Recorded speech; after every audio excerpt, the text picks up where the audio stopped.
नमस्कार मित्रांनो, आज मी बनवणार आहे बटाट्याची भाजी एकदम मसालेदार आणि चटपटीत। चला तर रेसिपीला सुरुवात करूया।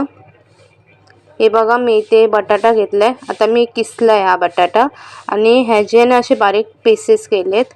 तुम्ही मोठेही पीसेस करू शकता, तुमच्यावर। मी असे बारीक कापून घेतले आणि आता मी स्वच्छ पाण्याने धुवून घेते। हे बघा, स्वच्छ पाण्याने धुवून झालेत। आता मी फोडणी द्यायला घेते। बघा, इथे टोपमध्ये मी तेल घालून ठेवले मीडियम फ्लेमवरती। आता यामध्ये मी 1 चमचा जिरे घालते, बारीक चिरलेला कांदा घालते। कांदा फ्राय करून घ्यायचा। कांदा फ्राय करून झाला त्यामध्ये मी टमाटर घालते। टमाटर मऊ व्हायला पाहिजे। हे बघा, टमाटर मऊ झाले तर मी 1 चमचा लाल मसाला घालते, चिमूटभर हळद घालते आणि हे मसाले चांगले मिक्स करून घ्यायचे। बघा, मिक्स करून झाले चांगले मसाले। आता यामध्ये मी बटाटे घालते, जे मी बारीक कापले ते, आणि चांगलं मिक्स करून घेते। चांगलं ढवळायचं। हे बघा, चांगलं मिक्स करून झालंय। आता यामध्ये मी चवीनुसार मीठ घालते।